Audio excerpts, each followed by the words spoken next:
Hong उसके पीछे दिखाई देता है खाली कमरे को देखते हुए। ह्योंग जिक्र करता है कि उसने भी सिर्फ कम से कम जरूरी इक्विपमेंट छोड़ा है। जब हमारा लड़का जोर से पूछता है कि ह्योंग वहां क्यों है, होंग गुस्से में स्योंग हो के माथे पर उंगली मारता है कि हमारा लड़का पिछले दिन बिना कुछ कहे चला गया। अब ह्योंग कहता है कि वो बस ये चेक करने आया था कि सैनबो जिंदा भी है या नहीं। इस बीच डिंगो ह्योंग को ठंडी नजरों से देखता है। ह्योंग जोर से पूछता है कि क्या सैंगहो के पास हमेशा से एक कुत्ता था, लेकिन वो समझाता है कि वो कब का चला गया। वो जोड़ता है कि ये उसका नया पेट है और होंग भेड़िए को अडोरेबल कहता है। फिर ह्योंग हो दोबारा पूछता है कि वो यहाँ क्यों है, और ह्योंग दोहराता है कि वो सिर्फ उसका हालचाल लेने आया था। हमारा हीरो उस पर विश्वास नहीं करता, तो ह्योंग अपने आने का एक और कारण बताता है। वो स्वीकार करता है कि वो चिंतित था, लेकिन ये भी खुलासा करता है कि उसने मिक्योंग पर हमला करने वाले लोगों को ढूंढ लिया है। इसके साथ ही एपोकलिप्स आने में सिर्फ 17 दिन बचे हैं। ह्योंग के साथ बैठकर सियांगहो को पता चलता है कि किम चाउल जुन द्वारा आयोजित पार्टी, वो आदमी जो हमेशा हैट पहनने के लिए जाना जाता है, असल में मिक्योंग को टारगेट कर रही है। ह्योंग ये भी जिक्र करता है कि टो ट्रक वाला, जिसे हमारा लड़का नापसंद करता है, उनकी पार्टी के साथ भी शामिल है। वो उनके सामने पहाड़ों की तरफ इशारा करता है और पूछता है कि क्या पहाड़ के बेस के पास वाला इलाका वही है जहां रीडेवलपमेंट रुक गया था, ये जोड़ते हुए कि उनका हाइडआउट वहीं स्थित है। हालांकि हमारा प्रोटैगोनिस्ट जिज्ञासु है कि युआंग ने ये सब कैसे पता लगाया, और युआंग समझाता है कि सुराग बस जुड़ गए। वो कहता है कि हन जिन नोंग, वो जो हवा में उड़ सकता है, हाल ही में एक वैरायटी शो में दिखाई दिया था और होंग ने उससे सीधी पूछा था। हनजिन ने खुलासा किया कि वो पहले 4 जून के ग्रुप से मिला था, लेकिन उनके मेंबर्स सभी अयोग्य थे। इसलिए हनजिन ने विरोधी व्यक्तित्व के कारण उनके साथ रहने से इनकार कर दिया। मी क्योंग के साथ जो हुआ उसके बाद सभी महिला सदस्य पार्टी छोड़ने लगी थीं। जब उनके जाने के बारे में पूछा गया तो उन महिलाओं ने सिर्फ इतना कहा कि उन्हें दूसरे अवेकनर पार्टी से ऑफर मिले थे। ह्योंग सेइहो की राय मांगता है और हमारा हीरो जवाब देता है कि मी क्योंग के विपरीत अन्य महिला सदस्यों को शामिल होने के लिए धोखा दिया गया होगा। ह्योंग फिर अचानक खुलासा करता है कि उनकी पार्टी में अब खुद को मिलाकर सिर्फ 4 सदस्य बचे हैं। ये खुलासा हमारे लड़के को दंग कर देता है कि वो याद करता है कि सिर्फ कुछ दिन पहले 20 सदस्य थे। ह्योंग विस्तार से नहीं बताता, लेकिन वो जानता है कि अब उनकी पार्टी में सिर्फ 2 अवेकनस हैं। शांगो इसे प्रोसेस करने में संघर्ष करता है, ये याद करते हुए कि उन्होंने उन सदस्यों के लिए एहसान किए थे जिन्होंने फिर भी छोड़ने का फैसला किया। फिर भी ह्योंग शांत रहता है, हमारे प्रोटैगनिस्ट को बताता है कि चीजें ऐसी ही होती हैं, वो लोग बस अपना ख्याल रख रहे थे। इससे ज्यादा ह्योंग कहता है कि वो छोटी जीवन के बारे में चिंतित है, इस बात पर बहस कर रहा है कि अपनी पुरानी पत्नी से संपर्क करे या नहीं। हमारा लड़का सीधा चेहरा रखता है, ये जानते हुए कि उनकी स्थितियां सेम नहीं हैं, और वो जानना चाहता है कि क्या उसकी अपनी सोच सही है। वो ह्योंग से कुछ ऐसा पूछना चाहता है जो उसके दिमाग में रहा है। हमारा प्रोटैगोनिस्ट सोचता है कि अगर अपोकलिप्स सच में आता है और लोग ह्योंग को धमकाने लगते हैं तो वो क्या करेगा। इससे पहले कि वो खत्म कर सके, ह्योंग उसे काट देता है, जिद करते हुए कि वो उन्हें मारने में हिचकिचाएगा नहीं। ह्योंग कहता है कि उसका दूसरों को चोट पहुंचाने के खिलाफ एक सिद्धांत है, लेकिन बिना कानून वाली आपातकाल में कोई और विकल्प नहीं होगा। वो मानता है कि ऐसे समय में बुराई के जिंदा रहने के लिए कोई जगह नहीं है। फिर ह्योंग जिज्ञासा से पूछता है कि स्यांगो ऐसा सवाल क्यों उठाएगा, ये नोट करते हुए कि ये उसके जैसा नहीं लगता। हमारा लड़का कोई असली जवाब नहीं देता, और ठीक तभी कोई मदद के लिए चिल्लाता है। आवाज हमारे हीरो के सेलफोन से आती है। ह्योंग सोचता है कि क्या ये किसी खोए हुए बच्चे की आवाज है, लेकिन सियांगो मैप चेक करता है और ह्योंग को कुछ देर के लिए डिंगो का ख्याल रखने के लिए कहता है। कहीं और मिक्योंग बुरे लोगों से घिरी हुई है और ऐसा लगता है कि उसने डिस्ट्रेस सिग्नल भेजा है। मिक्योंग एक छत के किनारे खड़ी है और गुस्से में चिल्लाती है कि उसने पहले ही मना कर दिया था, लेकिन वो लोग उसका पीछा करते रहे।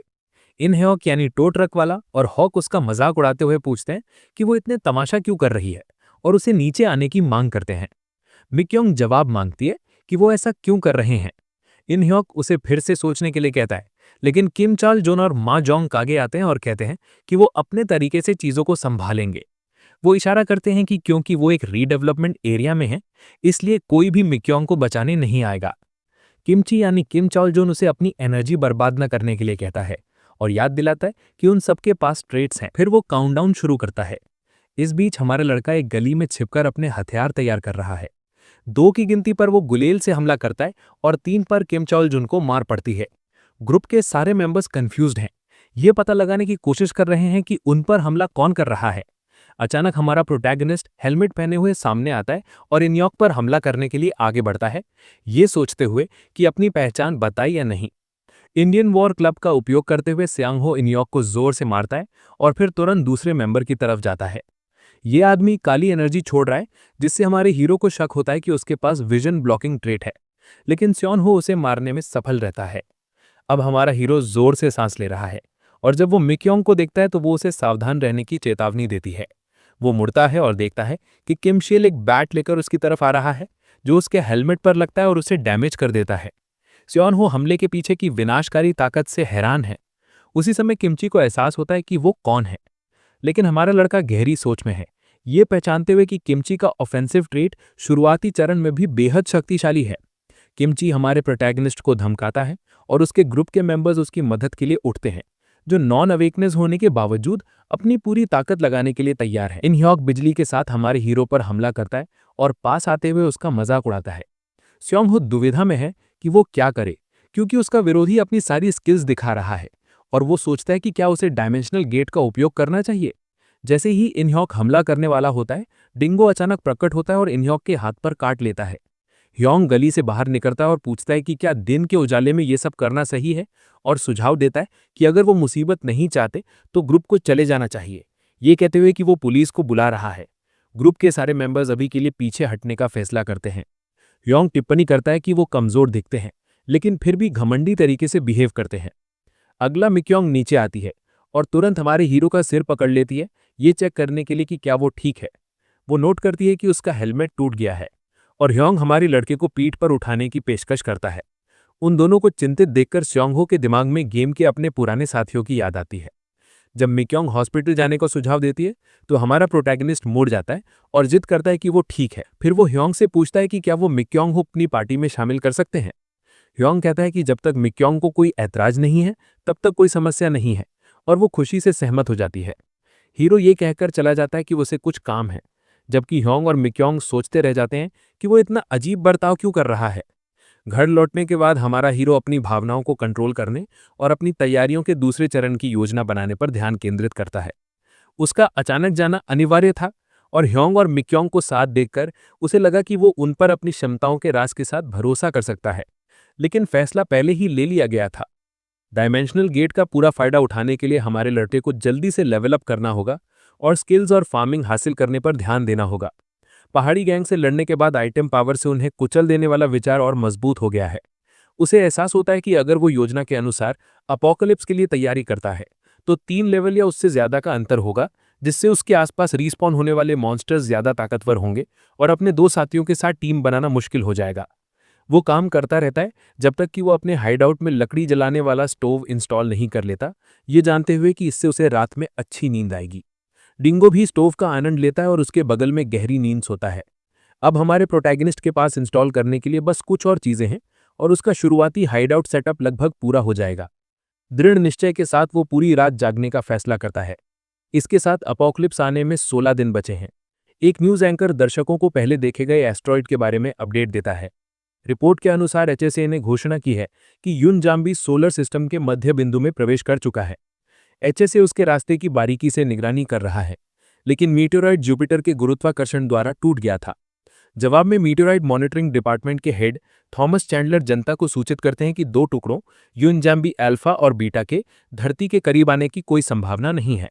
हालांकि स्योनहो को याद है कि D5 पर अपोकलिप्स से सिर्फ 5 दिन पहले युनजाम्बी बीटा सबसे पहले गिरा था। ये समुद्र में एक रूसी शिप के पास गिरा था और परिणामस्वरूप आई सुनामी ने शिप को गैमचीन पोर्ट पर बहा दिया था, जिससे कोरिया में पहली बार ज़ॉम्बीज दिखाई दिए। न्यूज एंकर युइदो शूटिंग इंसिडेंट पर रिपोर्ट करना जारी रखता है। प्रेसिडेंट जांग वाई के एक हफ्ते से अपने आवास से बाहर नहीं निकले, जिससे विपक्षी दल के नेताओं ने एक संयुक्त बयान जारी करके सुनवाई आयोजित करने की अपनी सहमति घोषित की है। कुछ लोग अब ये कह रहे हैं कि ये अवेकनेस और आने वाली तबाही के बारे में अफवाहों से जुड़ा है। इसे सुनकर हमारा लड़का खुद से मानता है कि ये सचमुच दुनिया का अंत है। वो सोचता है कि यह अच्छी बात है कि मीडिया आखिरकार इन मामलों में दिलचस्पी दिखा रहा है, और निष्कर्ष निकालता है कि अवेकनेस के लिए अब अपराध करना और मुश्किल हो जाएगा। अगला वो अपने लैपटॉप पर कम्युनिटी की प्रतिक्रिया चेक करने का फैसला करता है। जैसे ही हमारा प्रोटैगनिस्ट कमेंट सेक्शन में स्क्रॉल करता है, वो देखता है कि लोगों ने स्थिति के बारे में स्ट्रॉन्ग राय शेयर की है। इत्तेफाक से उसे माई ड्रीम का एक कमेंट दिखता है और वो सोचता है कि क्या ये व्यक्ति शुरू से ही एक्टिव रहा है। माई ड्रीम एक ऐसा प्लेयर था जो बिगनर्स के लिए फ्रेंडली होने के लिए जाना जाता था, और स्योन हो के ग्रुप ने उसके साथ कुछ बार खेला था। माई ड्रीम की महत्वाकांक्षा एक बंकर बनाना था, और अगर हमारे हीरो के पास पोर्टल नहीं होता तो शायद वो ज्वाइन करने के लिए लालच में आ जाता। वो तब तक किसी कॉन्ट्रैक्ट में शामिल नहीं होना चाहता जब तक कि उसके वेटरन दोस्त माई ड्रीम में शामिल नहीं हो जाते, लेकिन वो बात के संदर्भ के लिए माई ड्रीम के कमेंट को बुकमार्क कर लेता है। लैपटॉप बंद करने के बाद हमारा प्रोटैगनिस्ट अपना दूसरा शेल्टर बनाने के लिए आगे बढ़ता है। अगले दिन स्योनहो अपने हाइडआउट के सामने खड़ा होता है और उसे एहसास होता है कि लगातार 2 रातें जागना संभव है। वो थका हुआ महसूस करता है, लेकिन अपने पूरे हुए एक्सटीरियर को देखकर उसे एनर्जी मिलती है। अब सोलर पैनल्स द्वारा उत्पन्न बिजली का उपयोग करने का तरीका निकालने का समय आ गया है। सीधे शब्दों में कहें तो बिजली को उसके इलेक्ट्रॉनिक डिवाइसेस के साथ कंपैटिबल बनाने के लिए कई वायरिंग स्टेप्स हैं। किस्मत से जब हमारा लड़का अपना फ़ोन चार्ज पर लगाता है तो वो काम करता है। वो खुशी में अपने हाथ उठाता है, घोषणा करता है कि अब उसने इस दुनिया में जिंदा रहने के लिए नींव रख दी है। कुछ समय में पहली बार उसे डोपामीन का रश महसूस होता है। कल उसने ल्यूमिनस और इग्निशन स्टोन्स भी इकट्ठा किए थे और आगे खुदाई करने के बाद उसे ऑब्सीडियन से भी सख्त और तेज एक मिनरल मिला जिसे एमेरिस कहा जाता है। हालांकि ये फिलहाल बेकार है, वो अभी भी इसे कुछ नहीं से बेहतर मानता है। वो बाद में एलईडी लाइट्स लगाने का फैसला करता है, लेकिन सोने से पहले उसे बेसमेंट में खाद्य आपूर्ति को व्यवस्थित करने की जरूरत है।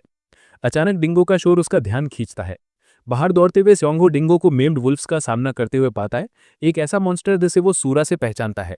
वो सोचता है कि ये क्रिएचर्स जो आमतौर पर हाई एल्टीट्यूड एरियाज में रहते हैं, यहाँ क्यों हैं? डिंगो के गुस्से को देखते हुए हमारे हीरो को शक होता है कि शायद ये वही भेड़िए हैं जिन्होंने डिंगो की मां को मारा। वो डिंगो को शांत करने की कोशिश करता है, लेकिन दिल ही दिल में वो जानता है कि वो इस वक्त सारे भेड़ियों को नहीं हरा सकता। अगर वो बेहतर हथियार लेने के लिए हिलता है तो वो अपनी पीठ दिखाने और हमला होने का जोखिम उठाता है।